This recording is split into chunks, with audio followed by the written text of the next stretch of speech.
Assalamualaikum warahmatullahi wabarakatuh. Alhamdulillahi rabbil alamin. Wassalatu wassalamu ala asyrafil anbiya'i wal mursalin. Habibina wa maulana Muhammadin wa ala alihi wa sahbihi ajma'in. Man yahdillah fala mudilla lah wa man yudlil fala hadiya lah.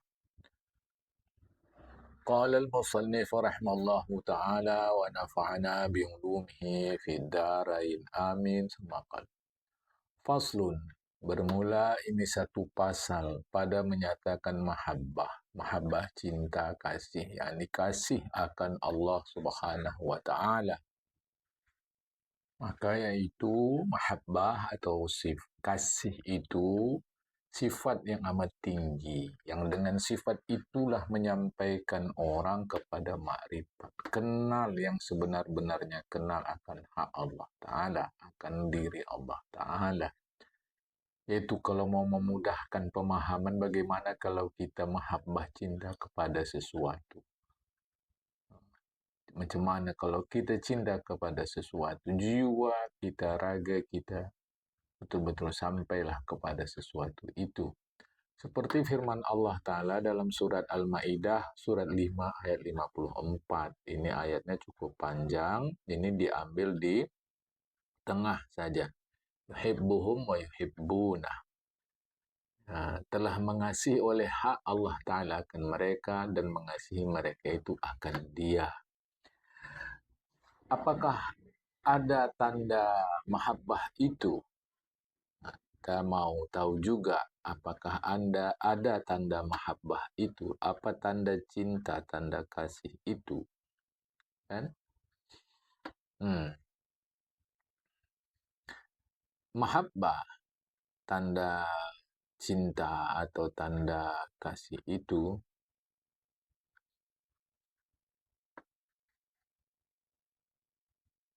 bermula, tanda kasih itu ya, ini bermula, mahabbah alamat tanda kasih seorang kan Allah Ta'ala itu amat banyak.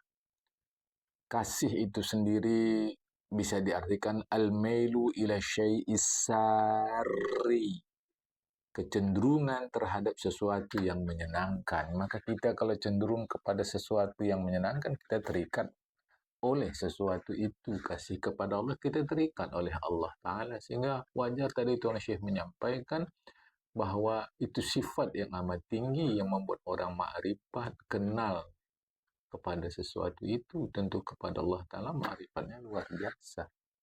Karena dia kasih al-mahabbatu al-mailu ila syai'is sarri, kecenderungan terhadap sesuatu yang menyenangkan. Banyak tanda dia daripadanya, di antaranya maksudnya mendahului akan yang disuruh oleh hak Allah Ta'ala daripada perbuatan dirinya. Jadi kalau cinta kepada Allah, dia dahului perintah Allah Ta'ala daripada dia. Suka kepada mati supaya bertemu dengan dia. Karena bertemu dengan Allah Ta'ala di alam gaib itu, kita bertemu dengan Allah melalui mati. Sebab hidup sekarang alam syahadah namanya, alam nyata. Alam gaib itu alam yang tidak nyata bagi kita sekarang. Meskipun nanti setelah kita di sana, alam itu nyata. Ini namanya nanti gaib sanadi ya. Ada gaib hakiki, gaib sanadi. Gaib hakiki, gaib sebenar gaib. Tak ada orang yang tahu. Gaib sanadi, gaib yang relatif.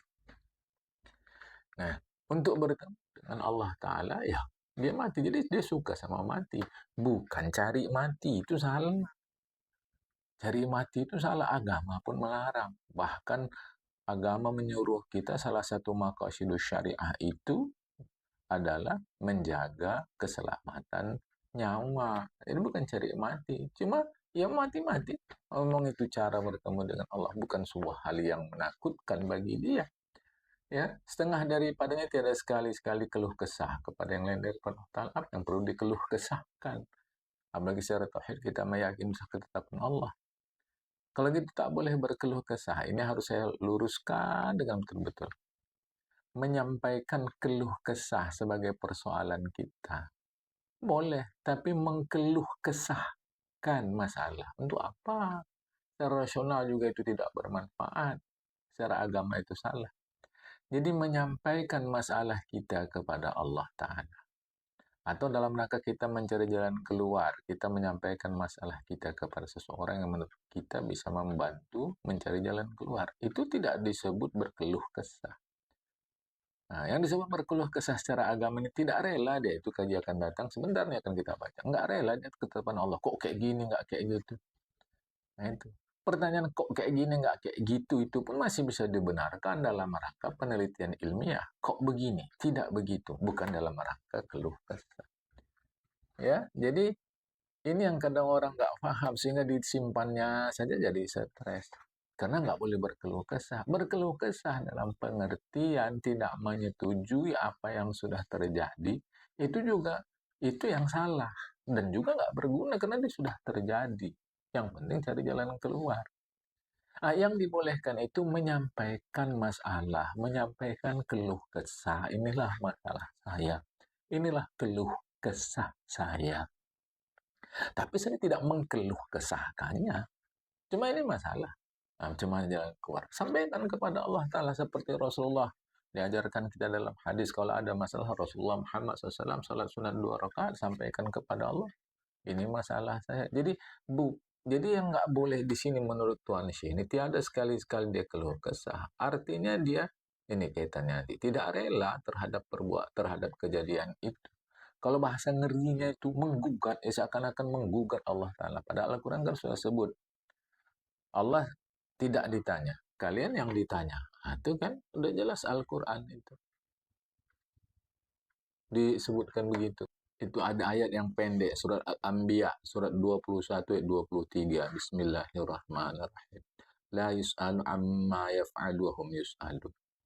Allah tidak ditanya. Bahasa ngeri kita tidak digugat tentang apa yang diperbuatnya. Mereka lah yang akan ditanya. Nah, siapapun maksudnya mereka dalam dalam asbabun nuzulnya atau syakul kalam dalam ayat ini, tapi secara umum lah, ini kan berlaku umum ayat Al-Quran itu. La yus'alu amma yaf'alu hum yus'alun. Itu jelas itu. Al-Anbiya surat 21 ayat 23. Nah, jadi Allah tidak ditanya atau tidak dikokkan, kok kayak ginilah kau buat ya Allah, tidak. Dan itu tak boleh secara agama, tak boleh secara rasional, tak berguna. Tapi kalau kita bertanya itu untuk maksudnya untuk mengetahui sesuatu, kok begini kejadiannya ya? Mengapa begini? Bukan dalam mengungkap, tapi dalam rangka mencari apa sesuatu itu. Kalau bahasa oh, para ahli itu menelitinya itu apa? Nah, dalam kalau bahasa kita, ya mungkin mau mencari jalan keluarnya, bukan dalam rangka menggugat. Itu yang tidak boleh. Jadi kalau orang cinta kepada Allah, nggak ada keluh kesahnya. Apalagi nah, dalam Quran tidak ridho, itu tak ada. Jamaah, ridho saja. Cuma itu masalah. Disampaikan kepada Allah, inilah keluh kesahku. Ganti bahasa keluh kesah kalau susah. Inilah masalahku, ya Allah. Tak suka kau, bukan perkara suka. Tak suka, suka, tak suka. Udah kejadian, dan memang kejadian. Nah, nomor satu, kuat, beri aku kekuatan untuk menyikapinya. Bantu aku untuk cari jalan keluarnya. Gitu ya. Baik, kita lanjutkan tentang ridho. Ridho ini rela. Bahasa Indonesianya ridho itu rela. Ya, itu lidah kita. Jadi rela itu asalnya ridho. Nah, sulit kita menyebutnya ya rela, rela. Faslun, pasal. Bermula ini satu pasal pada menyatakan rela dengan qada ketetapan hak Allah Ta'ala. Nah, qada ketetapan, qadar ketentuan. Misal Allah tetapkan hari ini hujan. Nah, lantas Allah qadarkan, Allah tentukan hujannya hari ini, kapan, di mana, berapa banyak jumlah airnya, seberapa besar bulir hujannya, dan seterusnya. Itu namanya ketentuan. Jadi qada ketetapan, qadar ketentuan. Ini dalam madhab Asy'ariyah. Dalam madhab Al-Maturidiyah, qada itu ketentuan, qadar itu ketetapan. Nah, jadi kalaupun jadi perbedaan, itu perbedaan istilah saja, bukan perbedaan prinsip. Apa ridho, apa rela? Rela itu dengan ketetapan Allah Ta'ala. Maka ya itu sifat yang terlebih hampir seorang kepada hak Ta'ala. Dengan rela itu makin hampirlah dia kepada, makin dekatlah dia kepada Allah Subhanahu wa Ta'ala. Itu ya. makin dia rela, makin dekat dah dia dengan Allah dan terlebih ridho, terlebih rela pula Allah Ta'ala akan dia. Pendek kata kita itu. Makin rela kita, kita makin dekat ke Allah, Allah pun makin dekat ke kita. Itu ya. Ini Arab dipahamkan dengan salah-salah. Ya. Perhatikan firman Allah Ta'ala. Bismillahirrahmanirrahim. Radiyallahu anhum wa radu anhu. Telah rela Allah Ta'ala daripada mereka dan rela pula mereka daripadanya. Bunyi seperti ini banyak di dalam Al-Quran. Di antaranya surat Al-Bayyinah, surat 98 ayat 8. Ridho yang dalam bahasa Indonesia itu rela dapat diartikan puas. Jadi rela itu puas. Karena orang yang rela terhadap sesuatu pasti puas terhadap sesuatu itu. Puas-puas awak Pak, tapi kok rasa berarti belum puas. Kalau puas dia nggak pakai tapi. Macam mana memahamkannya? Mudah, seperti gini. Kita yang sekarang sedang, misal kata kita ikanlah dada kita, sehingga napas kita pun jadi sulit. Begitu dilepaskan ikatan, napas kita jadi lapang. Itulah memahami rela. Macam gitu. Lapang kali dia. Nggak ada lagi sangkut-sangkut sekat-sekat. Itulah rela. Kalau masih ada sikit-sikit, ya mungkinlah rela juga. Tetapi sekadar itulah rela kita. Maka di atas tadi, sifat yang terlebih hampir seorang kepada Allah Ta'ala dan terlebih ridho Allah Ta'ala akan dia. Itu ya. Apalah makna rela ini, makna ridho, makna puas, suka hati akan barang yang datang daripada Allah Ta'ala. Ini karena kita ngaji ke Allah. Perkataan rela itu sendiri artinya suka hati, senang hati. Rela terhadap sesuatu, suka hati terhadap sesuatu, senang hati terhadap sesuatu. Kepada Allah Ta'ala, rela hati, suka hati, senang hati, puas hati akan barang yang datang daripada Allah Ta'ala. Pendek kata, kalau itu datang dari Allah Ta'ala, rela saja kita, sama ada adalah yang datang itu nikmat atau bala.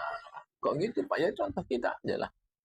Kita kalau rela pada seseorang, senang pada seseorang, puas hati pada seseorang, apapun yang terjadi pada dia terkait kita, kita rela-rela saja. Maka yaitu wajib kau ridhokan akan perbuatannya Allah Ta'ala padamu. Rela ya, melainkan maksiat dan kufur. Ini nggak boleh kita relakan, karena Allah Ta'ala yang suruh jangan kau rela, jangan kau puas terhadap maksiat dan kufur, kira-kira begitu. Maka bahwasanya wajib kau bencikan akan dia pada pihak kufurnya dan maksiat. Jadi ditinjau dari segi dia kufur dan maksiat, ya kita benci. Tapi ditinjau dari sisi Allah yang menetapkan, ya Allah kita rela, kita suka. Dari sisi qadha perbuatan Allah, itu kan sudah saya terangkan. Ada qadhi penetap, qadha ketetapan, maqdi sesuatu yang ditetapkan. Ini kufur dan maksiat ditinjau dari segi maqdi, ya kita benci. Tapi ditinjau dari segi itu qadha ketetapan Allah. Dari yang ditinjau qadhonya Allah itu, ya kita rela perbuatan Allah Ta'ala. Tinjau dari qadhi Allahnya apalagi. Ya, yang suruh kita benci kepada maksiat dan kufur itu Allah Ta'ala juga. Ya, wajib. Maka bahwasanya wajib kau bencikan akan dia. Ditinjau dari segi yang pada pihak ini, ditinjau dari segi kufur dan maksiat. Itu sifatmu yang jahat. Ya, dan ditinjau dari pihak qada Allah Ta'ala itu wajib kau ridhokan dia. Kan tadi saya bilang, tinjau dari qada ketetapan Allah Ta'ala itu wajib kau ridhokan dia. Jangan salah paham nanti. Orang mengatakan, ridho kita kepada maksiat. Karena itu ketetapan Allah. Salah. Maksiat dan kufur itu nggak boleh kita ridho. Yang suruh kita tidak boleh ridho, tidak boleh puas, tidak boleh suka, tidak boleh senang Allah Ta'ala. Yang kita ridhokan adalah qadhi Allah yang menetapkan itu, qadha perbuatan Allah. Jadi qadhi Allah yang menetapkan, qadha perbuatan Allah. Jadi penetapan Allah. Itu yang kita ridho. Tapi sebagai maqdi sesuatu yang kita tidak boleh ridho karena yang suruh Allah Ta'ala juga. Perhatikan ayat Al-Quran berikut ini. Ini surat Az-Zumar, surat 39 ayat 7. Bismillahirrahmanirrahim. Innallaha la yarda. Ya. Innallaha la yarda li ibadihil kufur. Kalau lengkapnya itu, Bismillahirrahmanirrahim. Fa in takfuru fa innallaha ghaniyun 'ankum wa la yarda li ibadihil kufra. Jadi bukan innallaha la yarda li ibadihil kufra. Bukan innallaha, tapi iya ini innallaha, tapi ada terpotong. Innallaha ghaniyun ankum wa la yarda li'ibadihil kufra. Begitu ya. Itu surah Az-Zumar. Surah Az-Zumar, surah 39 ayat 7. Nah, perhatikan ya.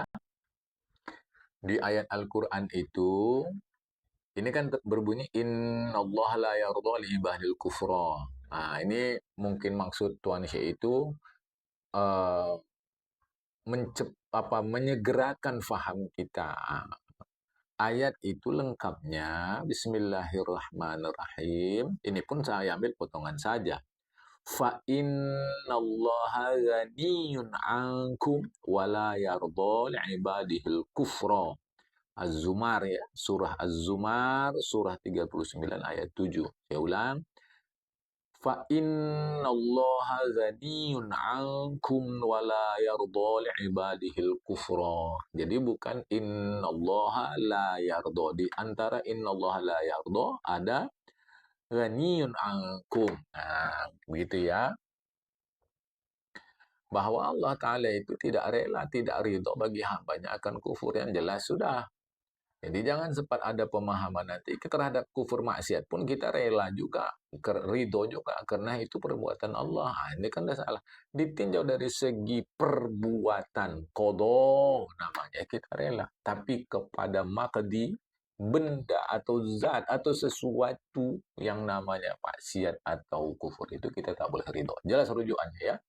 Dan syarat orang bagi murid itu masuk pada makam ridho, seperti ditanya orang kepada Syekh Abu Zaid, permulaan suluk si orang tadi. Suluk itu jalan, orangnya namanya Salik. Apa yang kau kehendaki permulaan sulukmu? Kata Syekh Abu Zaid. Maka jawabnya, aku kehendak akan bahwa tiada ku kehendaki akan sesuatu jua pun, sama ada ia dunia atau akhirat. Jadi maksudnya begini. Dan syarat bagi murid itu masuk pada makam ridho. Maksudnya ini dalam untuk masuk dia ke makam ridho, ya syaratnya inilah dia, ya, relakan saja. Jadi ketika ditanya kepada dia oleh Syekh Abu Zaid, apa permulaan sulukmu? Akan tidak apa-apa, akan suatu jua pun, sama ada ya dunia atau akhirat. Kalau gitu kita nggak punya kemauan apapun. Sedangkan kemauan itu ada pada kita, diberikan oleh Allah Subhanahu wa Ta'ala. Sementara ini disebut ridho, rela-rela saja. Ini maksudnya apa ini? Ya, bahwa tiada ku kehendakikan suatu jua pun. Perhatikan, tiada ku kehendaki. Nah, di sini maksudnya adalah sebuah kesadaran, sepenuh kesadaran bahwa dia digerakkan oleh Allah Ta'ala. Kesadaran yang sangat halus bahwa dia digerakkan oleh Allah Ta'ala. Jadi, kesadaran dia tak ada lagi ku-nya itu. Jadi yang mau dihilangkan ku-nya, karena itu pangkal berbahaya yang kalau menguasai orang itulah disebut namanya anania, egoisme. Jadi kesadaran itu yang penting. Dan kesadaran bahwa kita digerakkan oleh Allah, itulah nurani. Maka Rasulullah SAW mengatakan, istafti kalbak. Minta fatwa kau kepada dirimu sendiri, kepada jiwamu. Itulah sebenarnya suara hati itu. Jadi maksudnya di sini itu tidak mengikuti aku tidak mengikuti aku sebagai sebuah kesadaran. Kan? Namanya nanti ego. Aku tidak mengikuti akuku, tidak. Tapi kesadaranku sepenuhnya adalah kepada nurani. Jadi nurani itu membimbing dia. Gitu. Ya, jangan salah keliru nanti. Jadi kalau gitu nggak boleh bilang aku yang buat, aku yang begitu. Bukan, itu ya terserah syariat kita tetap lakukan, apalagi fikih itu kan. Contoh yang hari-hari usolli, aku sholat, akan aku juga, berarti nggak boleh bilangnya Allah sholat. Nggak begitu.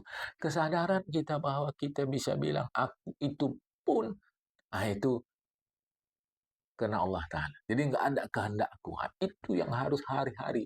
Yang kalau kita sebut selalunya omnipresent. Allah Subhanahu wa taala hadir, dia di mana, bagaimana keadaan kita sekalipun, ya.